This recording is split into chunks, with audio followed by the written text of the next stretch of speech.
Hello everyone, today is 9th of June, Sunday, so I hope you have a wonderful weekend.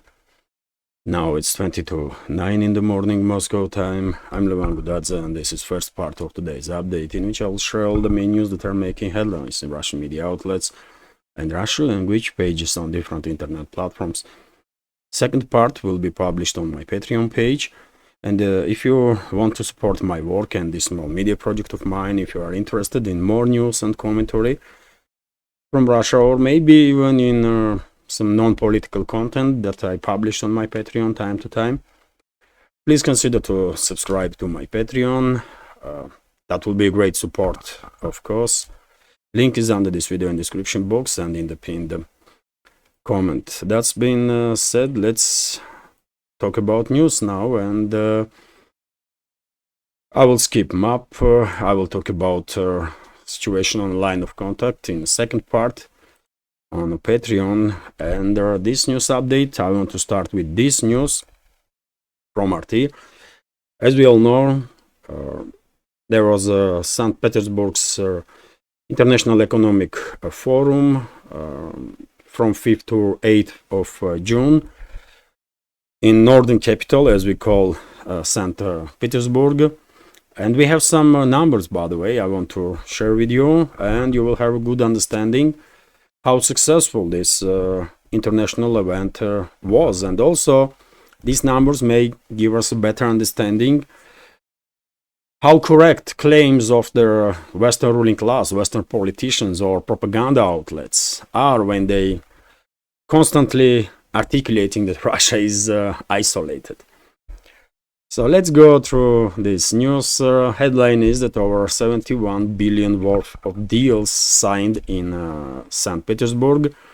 Almost 1,000 deals and contracts with a value of more than 6.43 trillion rubles, which is $71.87 billion, have been signed in St. Petersburg's International Economic Forum, according to Russian presidential advisor and the executive secretary of the Forum Organizing Committee, Anton Kobyakov. Speaking at the forum's final press briefing on Saturday, the top officials said that 21,300 people visited forum from 139 countries, including from Russia, obviously.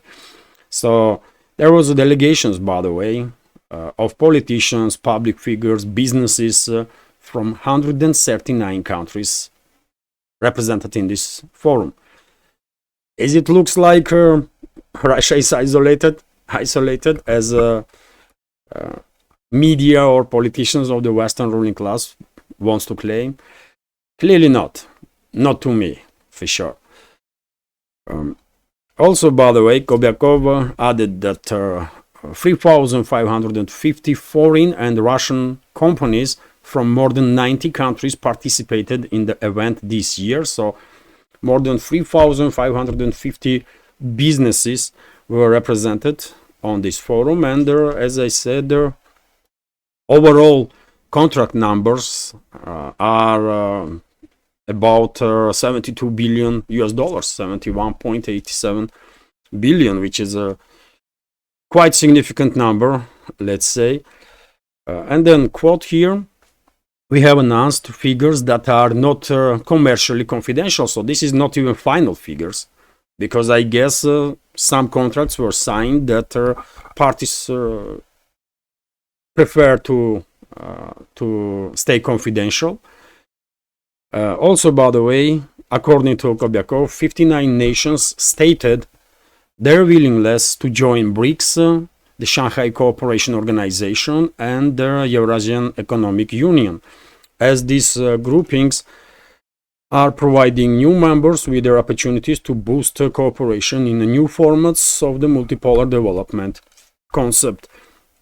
And then quote again, now most of the Earth's inhabitants are with us. The official said, highlighting that Russia and its allies account for nearly 45% of the global economy, which is huge, by the way, which is huge. 45% of global economy. This is countries of BRICS, Shanghai Cooperation Organization, and Eurasian Economical Union, and by the way, 59 countries are queuing in to get involved, which is big, of course. And when it comes to support of the population, of the humanity, of course, BRICS and Shanghai Cooperation Organization are representing majority of the humanity that are basically in support of Russia. So if any side is isolated, by the way, and I said this quite a number of times, it's a Western world, collective West, that is getting isolated from rest of the world.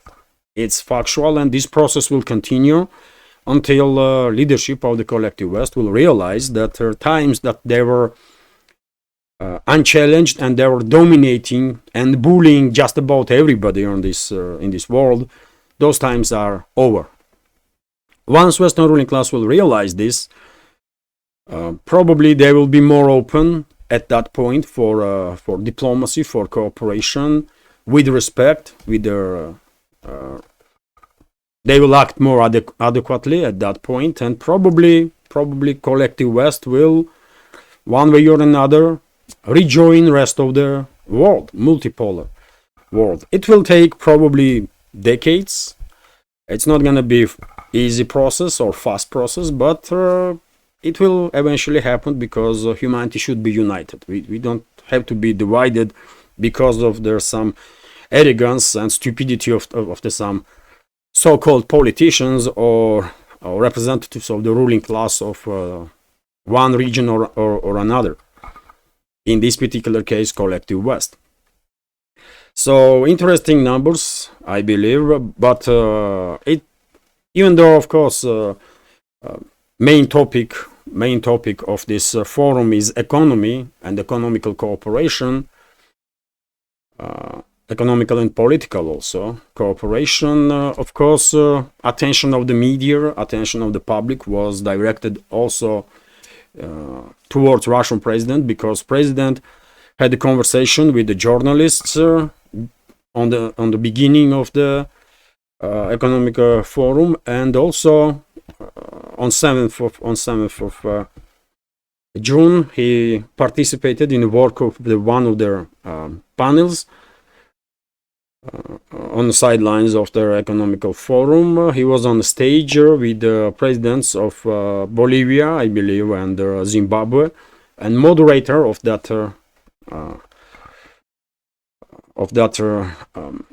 talk, that conversation was Sergei Karaganov, well-known Russian intellectual,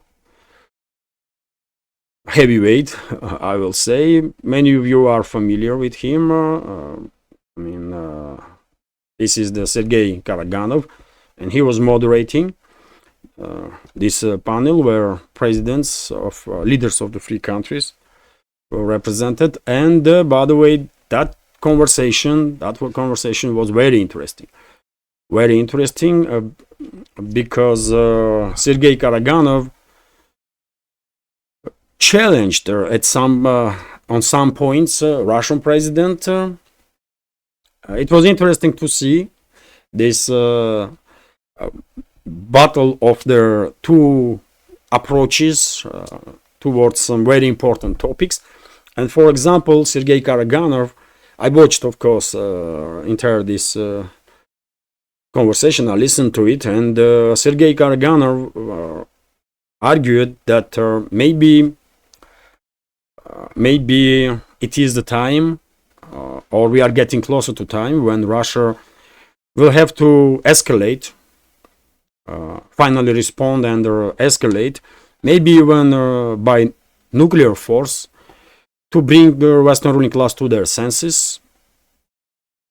And by the way, when you hear this, probably you remember what I was saying for a very long time, that at some point Russian political elite, Russian leadership may find itself in a situation when they will see no way out but to use some extreme force, exactly for that reason, to bring to the senses Western ruling class.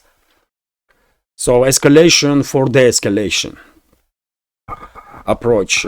And well, Karaganov argued exactly about that. He spoke about possibility of using nuclear weapons, or at least to demonstrate readiness to use nuclear weapons. And well, Putin disagree with Karaganov in terms that right now is the situation when Russia needs to use some extreme force. Putin was visibly irritated by topic itself, this nuclear escalation, which is quite understandable. Can you imagine weight of the responsibility on the Russian president, as because he's a person that if decision will be made, well, that decision has to be made by him about use of this extreme force, and it's not easy. I can imagine that it's a huge pressure. And Putin argued basically that he did not see any necessity right now to use some extreme force. He said that special military operation is successful, and there may be liberation of their territories are taking place, taking some time. Maybe process is slow, but it allows Russian side to save lives, and if it comes to prioritizing fast-tracking special military operation, which Russia clearly can do, or to continue with the current strategy and save more lives, Putin was very clear on this matter. He prefers current strategy. He believes in Russian general staff and the plans that general staff has. So that was the response, by the way. Putin very strongly articulated that Russia at this point is not in the situation, according to him, when its sovereignty is threatened, or there is any other reasoning according to Russian military doctrine that will make it necessary to use some extreme force, including nukes, which is good, by the way, which is good. World probably had relaxed a little bit while hearing these words from Russian president, because situation is very tense, really, and many people do understand that at some point, Western ruling class may cross certain red lines that Moscow will not tolerate. But right now, situation is this. As Putin said, Russia clearly don't see any reason to use any extreme force right now. And let's hope it will stay this way. Karaganov was arguing with the president still, and that was interesting to see, really, because it's quite rare occasions when someone is arguing with the president, with all respect, obviously, but still there was a clash of viewpoints, readings of the big picture, interestingly. And of course, Putin was also asked about his recent statements that Russia may respond to Western weapons being launched deep inside Russian territory with the deliveries of the Russian weapon systems to certain countries, and also some groups, some legit groups that are enemies of the Russian enemies. He did not specify, of course. But we all know that in this world there are so many places when where Russian weapons may arrive directly from Russia or indirectly, and in that case, of course, assets of the United Kingdom, France, United States may end up in a very difficult situation, to put it mildly. So, very interesting conversation that was, by the way. If Kremlin's official website published a reading of that conversation, I recommend to take a look at it. Putin spoke about many topics, by the way. It was not just about nukes and confrontation with the West. He spoke about economical development, cooperation within the BRICS and Shanghai Cooperation Organization, or Eurasian Economical Union, but also about further enlargement of these organizations. He spoke about economic situation in Russia, pointing out that despite all the attempts of the collective West to bring down Russian economy, in reality, Russian economy is growing faster than G7 countries' economies, which is factual, by the way. It's not just Russian statistics, but all the even Western these financial institutions are confirming this information, including World Bank and International Monetary Funds. It is factual. So yes, it was very interesting. It was very interesting, by the way, to see. Of course, it does make everybody nervous that quite often topic of nuclear weapons being discussed lately. But this is because of the constant escalation from the collective West. Worldwide societies understand that only so much Moscow can tolerate, and we all see that Western ruling classes, I mean, escalating more and more as time goes by. And well, Russian president noted during his speech that if necessary, some changes may be made in Russian military doctrine, and we should take it as yet another warning from Russian side, yet another strong warning from Russian side that Moscow will not tolerate everything that Western ruling class will come up with when it comes to escalation. Anyways, let's continue with some additional news. RIA Novosti's report here that this morning there was explosions in Odessa region and number of other regions of the Kiev-controlled territory also. And when it comes to Odessa region, even though right now we don't have some details, I believe some military and logistics infrastructure of the Kiev regime was targeted, maybe points of concentration of deployment of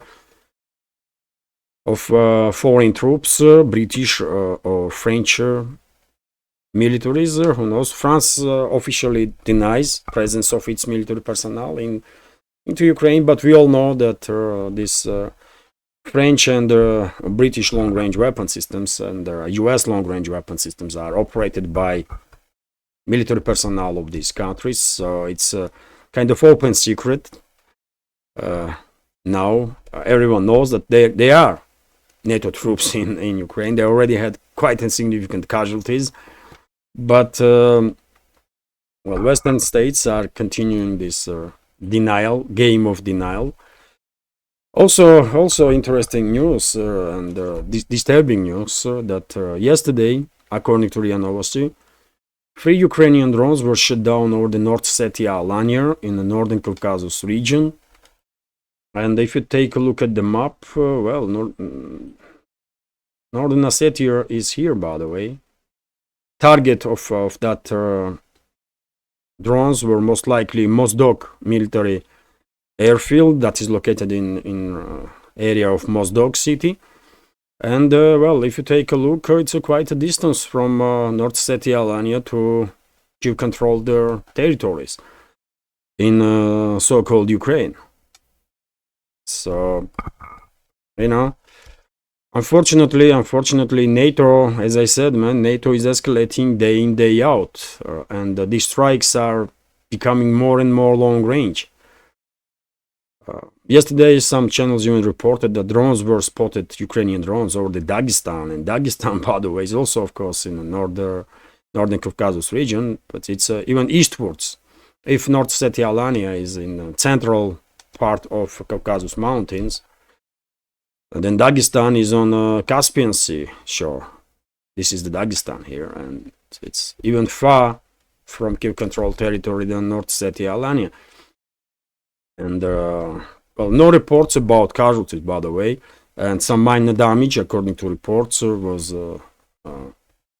done by these failing drones that were intercepted. All drones were intercepted in North Ossetia, Alania, according to reports. Although officially it was a free Ukrainian drones, but on internet some pictures are circulating where you can see fragments of at least 6 drones. So it's difficult to say what exactly has happened. Officially it was a free drones. RIA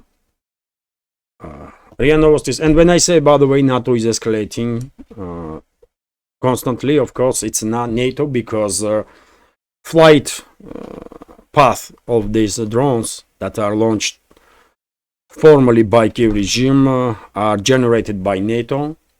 Targeting is from NATO. Everything is from NATO, and maybe military personnel of Kiev regime is just pushing button to launch drone or missile. That don't makes NATO innocent. NATO is guilty of these attacks, and I believe they will come, and those NATO countries that are killing Russian civilians, that are killing Russian citizens, will pay heavy price. Because, as I said many times, by the way, we will never forget and we will never forgive. That's it is what it is. It may take a year, 2 years, 5 years, 10 years, 20 years, but revenge will come. That's for sure. RIA Novostis reporter, and if you ask me, I will of course prepare revenge to came to decision makers of the collective West. I don't want no Western citizens to be harmed, but when it comes to decision makers of the West that are directly involved in the killings of Russian civilians, I definitely want them to be punished 100%, because they are mass murderers, they are criminals, they should be punished. No matter how long it will take, man. Year, 2, 5, 10, 20, no matter how long it will take, all of them should be punished. Okay, that's been said. RIA Novostis report here that Defense Minister of Austria, Ministry of Austria is not happy, seems like, because according to Claudia Tanner, she's a defense minister, NATO crossed red lines with Russia by authorizing these strikes with the NATO weapons deep inside the Russian territory. Okay, I mean, we know this, and at some point Moscow will respond. At some point there will be a response from Moscow. But it is good to see that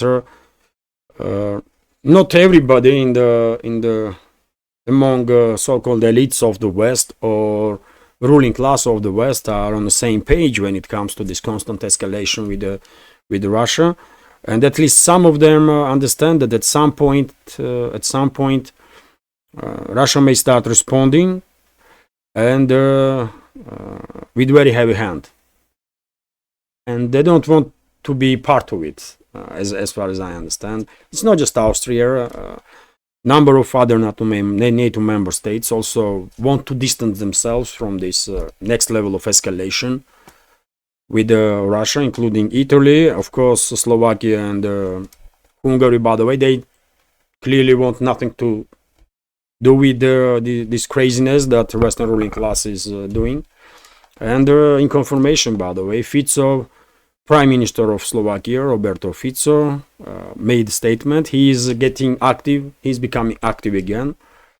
And after attempt to assassinate him, he was, as you know, initially hospitalized. There were some heavy surgeries, difficult surgeries to save his life. And he feels okay now. He is at home to recover. He continues his recovery at home, and simultaneously he's getting involved in politics once again, and he is, by the way, after all, prime minister, not in office yet.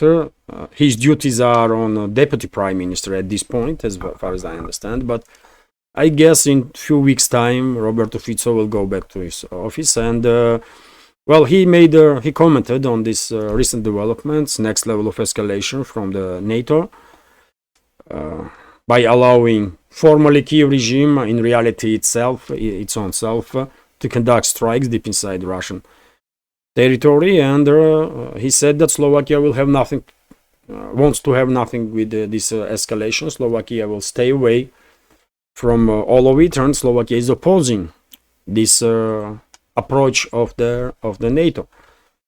Also, by the way, TASS news agencies report, and same can be said about leadership of Hungary. By the way, they are also quite clearly opposing constant escalation of their Western ruling class against Russia. How long is this update? It's 25 minutes. Okay, couple of more news, and I will continue rest of the news on Patreon. TASS news agencies report that according to article in New York Times, Western weapons are not really making any changes on the battlefield. What a surprise, what a surprise. These uneducated people, by the way, in Western so-called media, they really are stupid, isn't it? Probably they were really thinking that now these Western weapons gonna arrive on the battlefield. I don't know, Abrams tanks, Bradleys, Strikers, or whatever else they are sending, and things gonna change dramatically, you know, and those weapons gonna be game changers and stuff. And every time, even though they receive factual information that Bradleys did not become game changers, Strikers or Abrams tanks or Leopards, they every time are surprised from, you know, again and again. What is wrong with these people, man? When they gonna realize that it's not about weapons, it's about strategies, it's about manpower, it's about planning, logistics, it's about many things. Not just weapons are winning the battles. Weapons are tools, but battles are won by strategies and by people that are participating in the battles. And Russian armed forces, Russian officers, Russian soldiers clearly are much stronger than their opponents. That's it. It is what it is, man. And of course, no matter, as many times were said there in Russia here, and also outside of Russia, by the way, there are so many experts, military experts included, by the way, in US, in European states, that are indicating, I mean, openly saying that weapons will not change much. Weapons will not change much because, as I just said, wars are won by strategies and many other means, not just by weapons. And no matter how many weapons and what type of weapons Kiev regime gonna receive from collective West, they are doomed to fail, and they were doomed to fail from very beginning.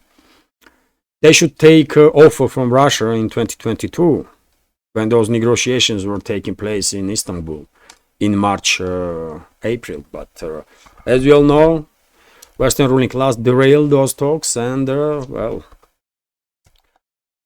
we are where we are now. Artists report here that Macron is for building coalition to send troops into Ukraine. I mean, this individual is not, I mean, I don't even want to comment on this, by the way. I just give you information. So, French President Emmanuel Macron has gone beyond talking about the possibility of deploying NATO troops into Ukraine, taking steps to form a coalition of military trainers who would work inside the former Soviet Republic, preparing Kiev's soldiers to fight Russian forces. We want to have a coalition for reasons of efficiency. And several of our partners have already given their agreements, Macron told reporters on Friday in Paris. We will use the coming days to finalize the largest possible coalition capable of responding to Ukraine's request. Okay, send your troops, man. Send your troops.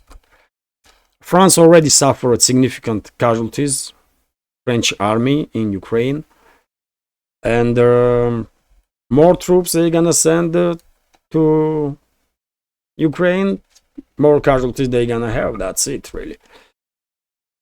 You tell me how adequate Macron really is. I mean, he just cannot stop, isn't it? And he don't really have advisors, seems like, adequate advisors to stop him or to give him some advice, because he looks like a crazy man. He clearly acts like a crazy, like mentally ill person, and he needs some medical help, man. He is not adequate, really. He can say one thing one day, second thing next day, and he may act very differently in the third day. I mean, this is not a person that can be seen as adequate. I mean, he's clearly unhinged, man. Something is wrong with him. Anyways, it's not my business, by the way. If French people are happy with such president, then, well, good luck to them. What can I say about it? Or what can I do? And, dear friends, I will end this first part of today's update on this quite interesting news. RT reports, and many other media outlets, of course, that Russian warships will arrive in Cuba next week. A group of Russian warships, including nuclear-powered submarine Kazan, will pay an official visit to Cuba next week, Havana's Ministry of the Revolutionary Armed Forces has announced. In a statement on Thursday, their ministry said that a total of 4 Russian vessels, including the frigate Admiral Gershkov and nuclear-powered submarine Kazan, will visit their island from June 12th to 17th. None of the ships carries nuclear weapons, so their stopover in our country does not pose a threat to the region, their officials said, adding that the visit to the islands, which is around 140 kilometers off the coast of US, corresponds to the historically friendly relations between Cuba and the Russian Federation, and strictly addresses to the international regulations. Well, interesting, by the way. Nuclear sub, and there will be exercises. As far as I understand, Russian Navy vessels will arrive in Venezuela also, and there were reports about it on some sources, and there will be some exercises in Caribbean of the Russian fleet together with the fleets of the possibly Cuba and Venezuela. But it is interesting to notice that this frigate, by the way, Admiral Gershkov, carries hypersonic missiles that cannot be intercepted by anything that US has, by anything. It's a clear message. It's a clear message to be cautious. Clear message to Washington that I mean, they may provoke something that they are not really ready for in Washington. And well, when it comes to are these ships armed with the nukes or not? Well, Cuban side is saying that there are no nukes on these warships. Probably not. Then I don't think Russian side will lie to Cuban partners about this topic if it was discussed between the sides. But by the way, I'm quite sure somewhere there in the Atlantic Ocean there are some more Russian vessels that will not enter Cuba, and those vessels most likely have some nukes on the board. It might be frigates, it might be nuclear submarines, who knows? But this is interesting. Russia was warning collective West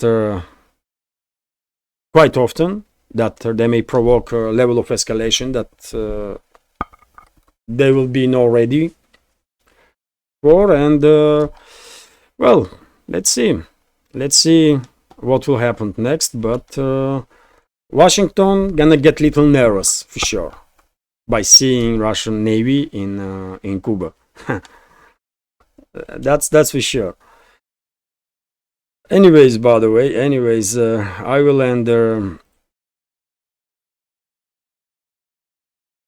I will end this relatively short first part on this news.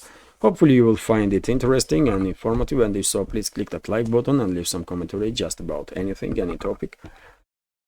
This is the only way we can deal with the algorithm, isn't it? And well, if you like this channel, if you find it interesting, useful, informative, please consider to support my work with small donations through PayPal, Boosty, or by subscribing to my Patreon. All the links under this video in the description box and in the pinned comment. I will say goodbye to members of our community from YouTube and Rumble now, and well, I will continue recording update for Patreon and our Patreon members. See you on Patreon in short time. Bye for now.